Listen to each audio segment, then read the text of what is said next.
Welcome to the Capacity Building with the Acosta Institute show. I'm Dr. Angel Acosta.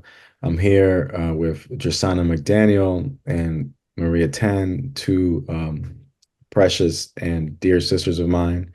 We have been working together, tied at the hip for a few years now, trying to build what we treasure as the Acosta Institute. And this is just an invitation to have a public conversation around this notion of capacity building. So this first show, we're just setting out to define what the term means for us, and also, throughout future shows, we'll invite special guests. We'll continue to deepen dialogue around the term as we make sense of what does it mean to engage in capacity building in times of so much change. I want to begin by just both thanking Jasana and Maria for joining me, and also thanking all the community that's watching now and has been supporting our work at the Institute. As I was reflecting on the notion of capacity building, it hit me so vividly and in a strong way that that's what we've been trying to do all along. I have spent about, over 15 years in the field of education and entrepreneurship. Um, and since the inception of the Institute 5 years ago, we've been developing all kinds of programming around healing-centered education, all kinds of conferences and summits and workshops. And it just struck me as I was getting ready to support the team and thinking about our theme for this year's annual conference, that what we've been trying to do is capacity building all along. If you think about one of our first summits in 2021, during the pandemic, we did a online summit, the first of its kind, really, the first healing centered education summit. And the theme was pedagogies for collective recovery. Pedagogies for collective recovery. It's a wonderful, wonderful experience bringing scholars from all kinds of sectors and fields, primarily education, to discuss that. And it was so appropriate at the time with the pandemic going on. The following year, the theme was play, slow work, and our collective flourishing. That was a really, really, really fun conference. We did a day-long summit uh, looking at wounded healing, wounded healer leadership and pedagogy. We hosted a summit this last summer at the Garrison Institute, and the theme was hope and healing in action. That was really powerful. The one before that was, I think, a little more provocative, was contemplating equity and fugitive futures. We had Mina Salami and Bayo Komalafe and Yolanda Sili Ruiz. That was a festival of ideas indeed. And, as we've engaged in, providing the public with, comprehensive education around healing-centered approaches, and recently really moving into artificial intelligence, and finding ways to support the community with adapting to this growing field. Um, Again, it really struck me that what we've been doing is capacity building in some significant ways. So as I kind of turn to Maria and Drasana, I want to just share a little bit about some of the research we did to capture what capacity building means within the field. And some of the definitions that we find in formal research is a process of developing and strengthening the skills, abilities, and resources that an organization or community or individual needs to thrive and achieve their goals. Just kind of broad, right? And it can apply to a variety of different kind of context, the actual term emerges in the mid-late 20th century, kind of used primarily in international development um, to describe the need for communities and organizations to become self-sufficient. And but over time, it kind of evolved into leadership development, institutional strengthening, and community empowerment.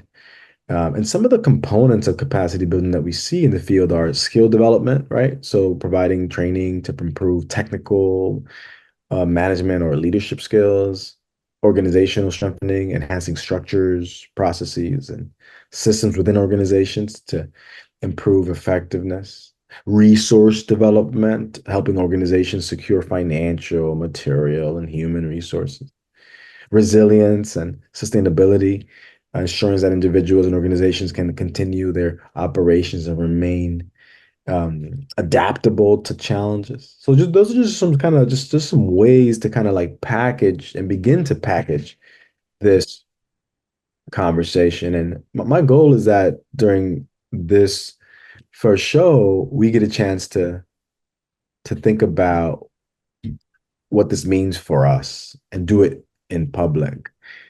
So Sister Drew, Maria, how does this land for you? I guess I will jump in. Yeah. Well, it lands for me in a way that um, reminds me of the fact that we are all yearning for a way to be more present with whatever context we're engaging. And it also occurs to me just thinking about you naming like how long we've been doing this work and the idea of recovery when we started this work, which was really right in the midst of COVID, um, that we really do have some things to recover from and that resilience is at the heart of it. And resilience is a big part of what we do when we're talking about capacity building. I also think about how we're also naming different skills. We're naming new skills when it comes to capacity building. For example, we're naming emergence as a skill, right? We're naming slow work as a part of how we build capacity. We're naming creating space for reflective thinking as a form of capacity building. We're naming relationship and prioritizing relationship in all the spaces we engage as a part of capacity building, as well as being nimble. What occurs to me is, what we learned from COVID was that business as usual needed to be disrupted, and it was. And I feel like what we've been thinking together around when it comes to this, like how do we meet these times and discovering that capacity building is a part of it, is really to ensure that we don't return to the business as usual practices. And because we're thinking so deeply about it, and because we're literally living the research, getting feedback, being very careful to review like what it is that people are saying that they need, what they're coming for. We have a very unique approach to supporting folks who still want to disrupt business as usual in such a way that is healing centered. And I think that that's like the greatest point of difference is these sorts of this language, right? The language of belonging, the language of healing, the language of alignment, the language of emergence. This is relatively new. And so I think that our work really, when I think about what we do with capacity building, I think that we are working that edge that enables people to experience like what they're aiming to shift. Yeah, in a very holistic sort of way. That's part of what's coming up for me. What's coming up for me is how broad capacity building really is. And I think you use that term in your framing, Angel, that it's so broad. And as I heard you reading through the different themes that we've had throughout the summits and conferences, I think it really is important that we're asking ourselves when we're doing this work of capacity building, what are we building? Like the capacity for what?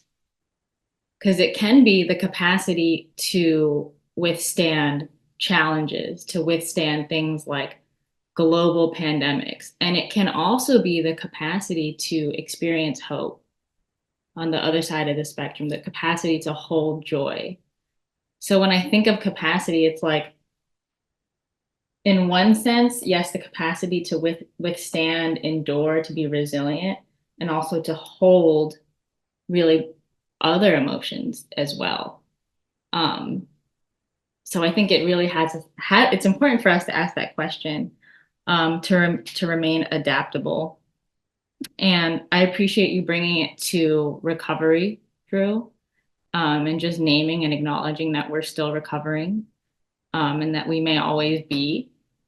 And I think typically we experience capacity building through being stretched through things like a global pandemic.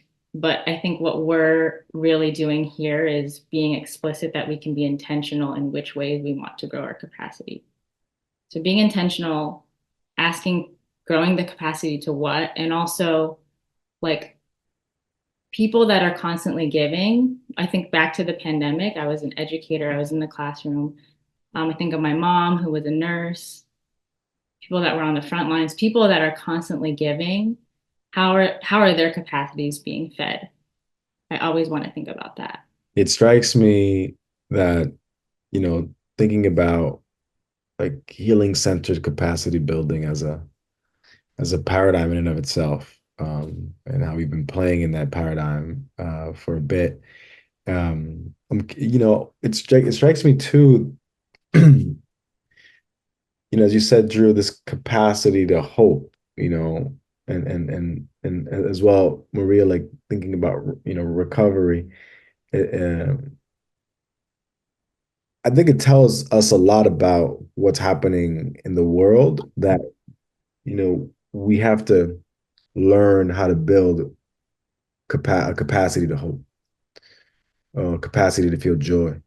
These are just things that I think are already built into the human organism and in our organizations. Like, we have the capacity, but there's something unique about what's happening in the world that then signals that we need to be a little bit more intentional about preparing ourselves to be able to do more of it, or to do it, period.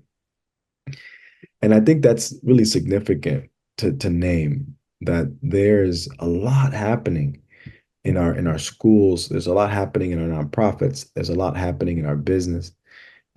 And, with the work we're doing at the Acosta Institute, it's cross sector. So even though our expertise comes out of education, we've slowly kind of been able to build relationships and have done client work with nonprofits and with corporations.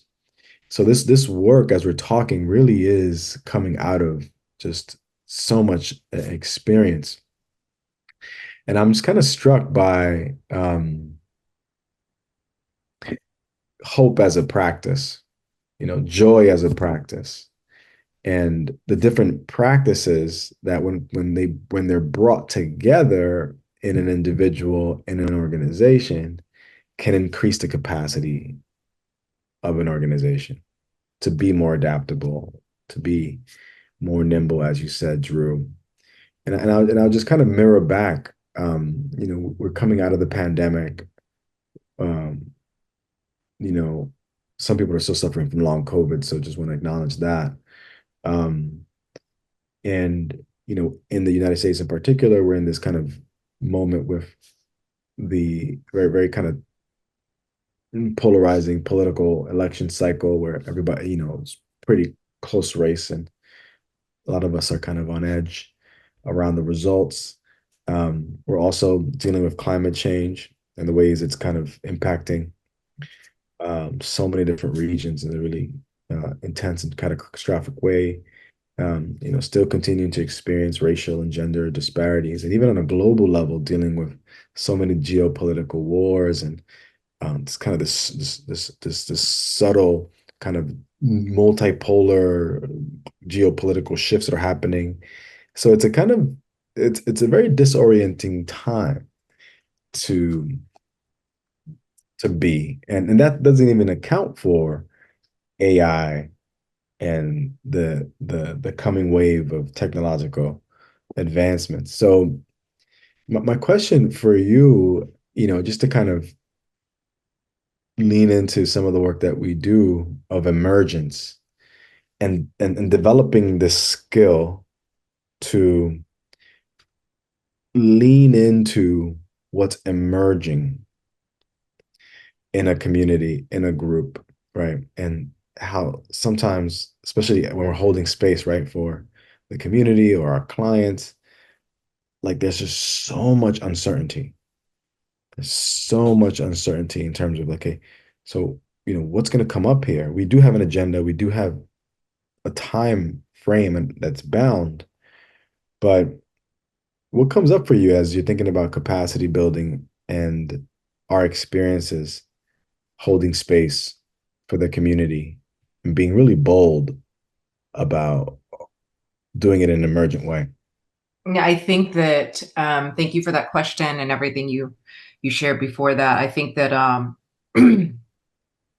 so what we know for sure is part of this sort of interdependent, radically interconnected awareness. What we know for sure.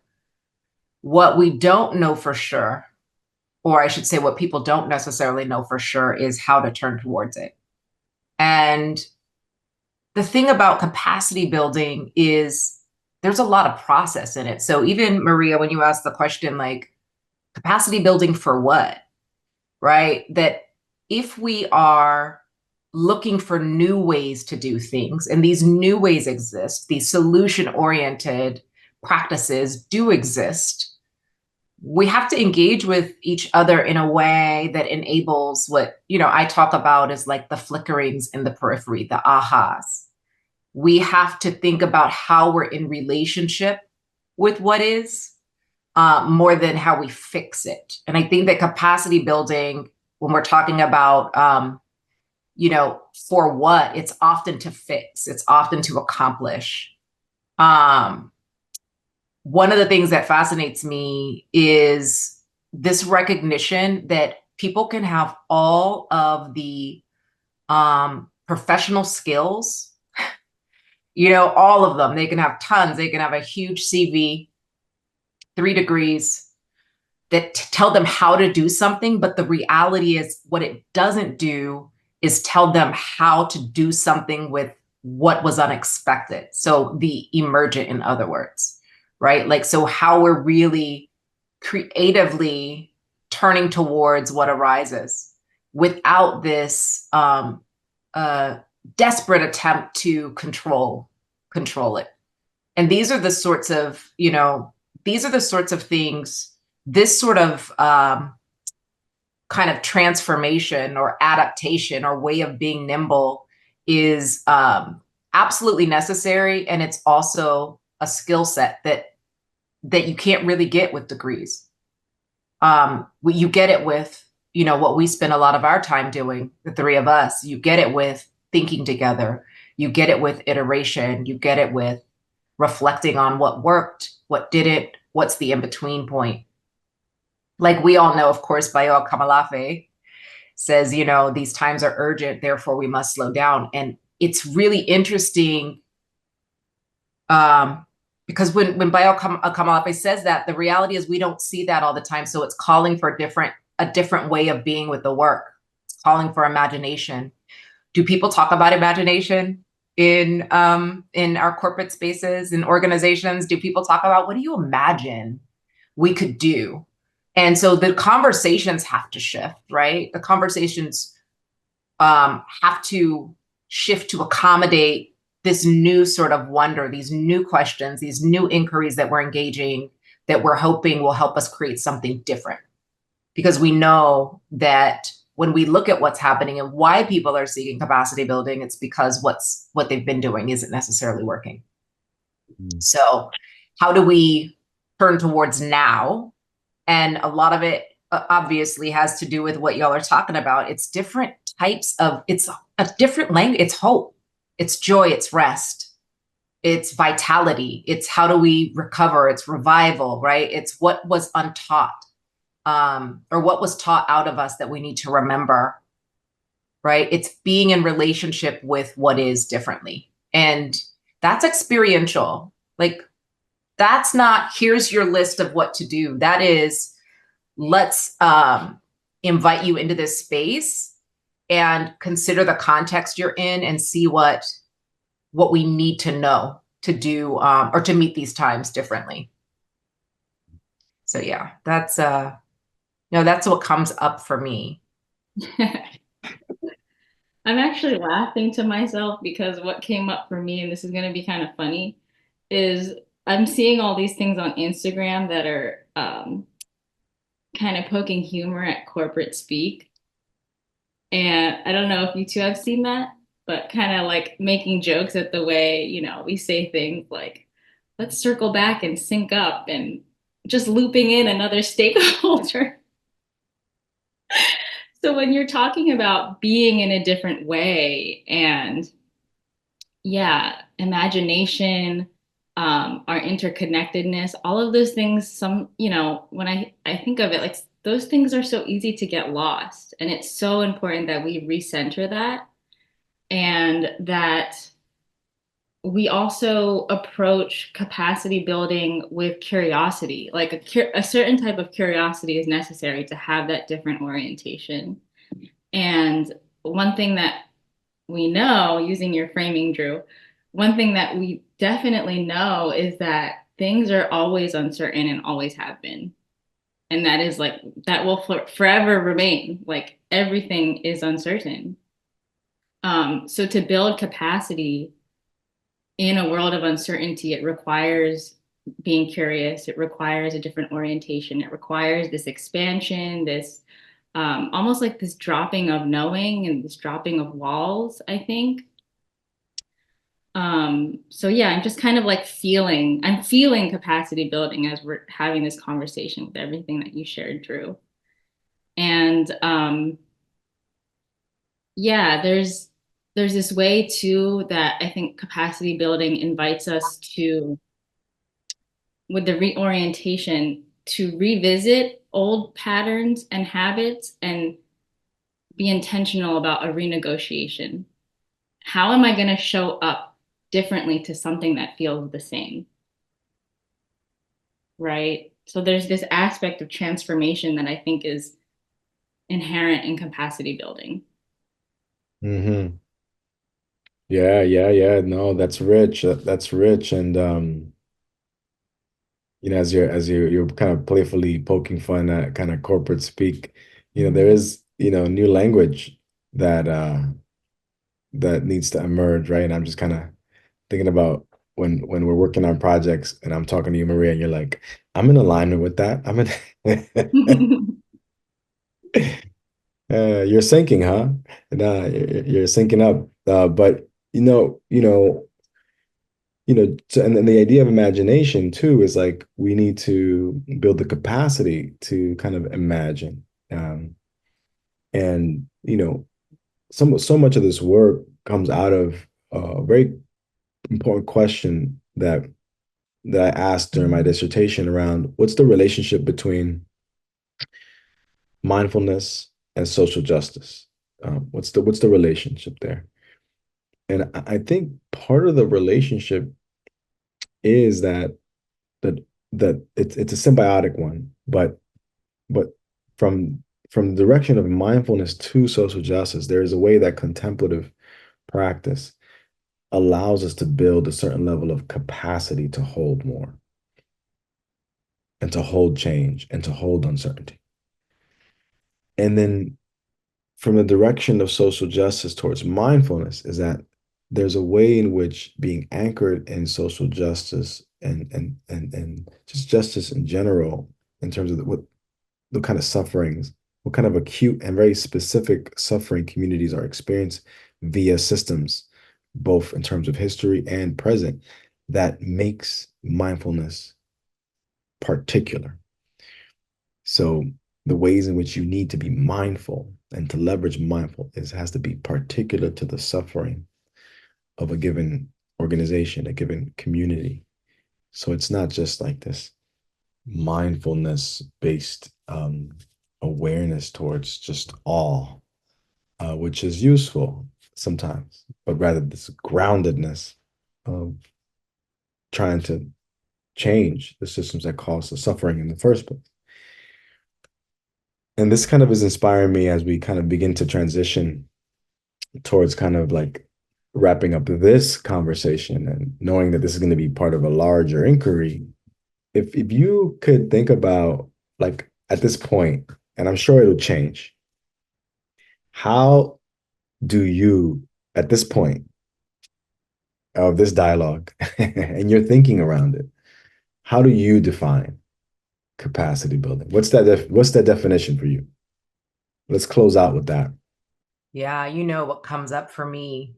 I'm so glad you asked that question in this meaning making moment is that capacity building, especially when you talk about this groundedness, right?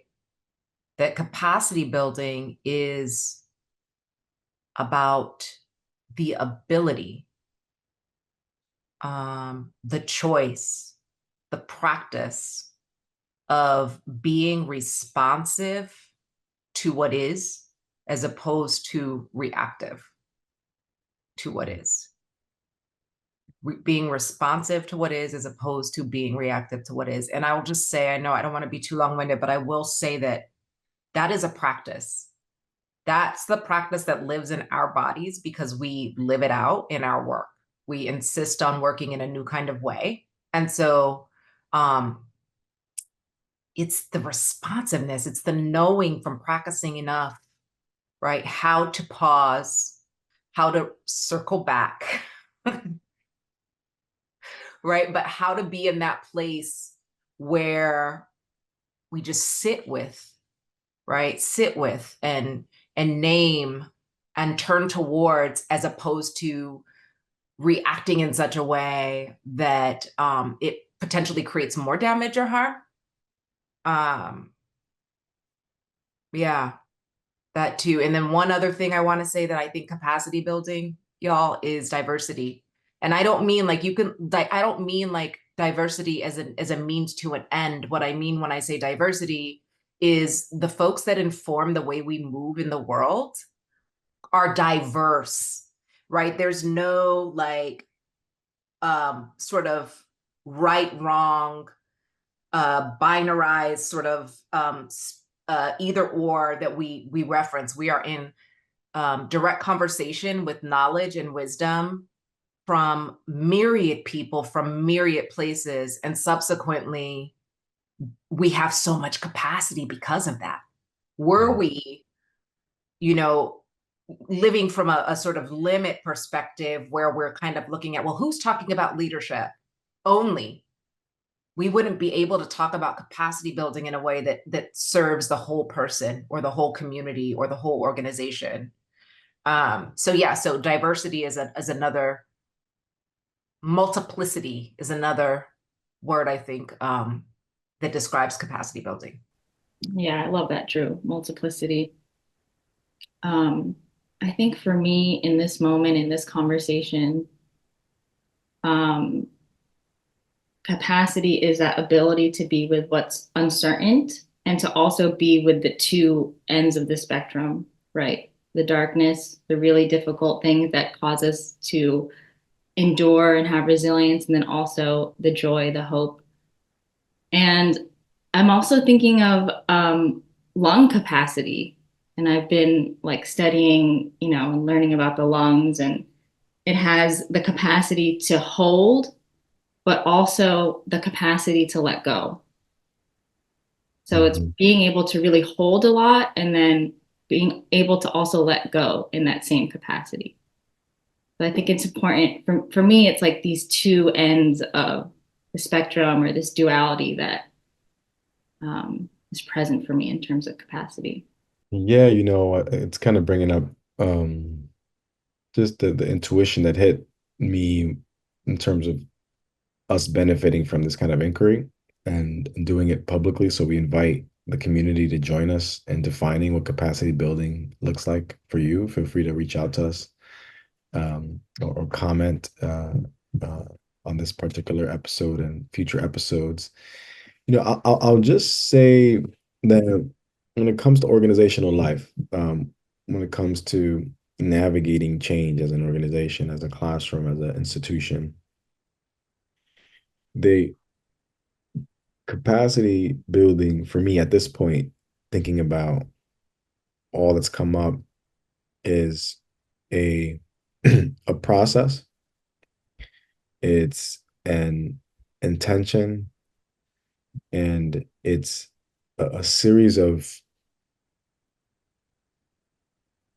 intentionally structured learning experiences that an organization brings in either externally from a consultant or internally from its internal resources to engage in a dynamic learning and action, learning and action, iterative process to test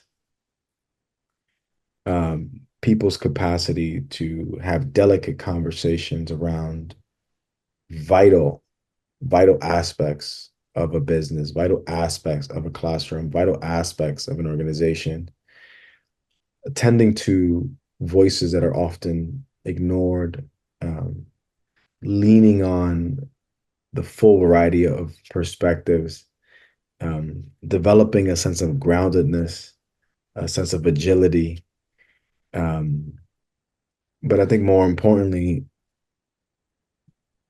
building our muscle, or as Maria mentions, the lungs, our lung capacity to imagine and hope in a way that refreshes our perspective of what's possible, of what's possible. And then we just thank you, Drew. Thank you, Maria. The goal of this is to see what new language comes up. So for me, the word refreshes kind of, ooh, there's a zest to that. So I'm excited about this series. I'm excited about this conversation. Um, I want to close out by just reminding us and the community of why we exist as an organization and at the Acosta Institute. And, we exist, to unleash the power of healing-centered practices, to empower organizations to thrive in overwhelming times. That's the fundamental goal, and the mission is to build a future where healing-centered practices are woven into every fabric of society, every fabric, fostering communities of resilient and empathetic lifelong learners. So I'll invite us to close there, that this conversation around capacity building is really putting us on a path to becoming and to embodying that process of lifelong learning. So thank you all for listening, and we look forward to just expanding this dialogue. Thank you.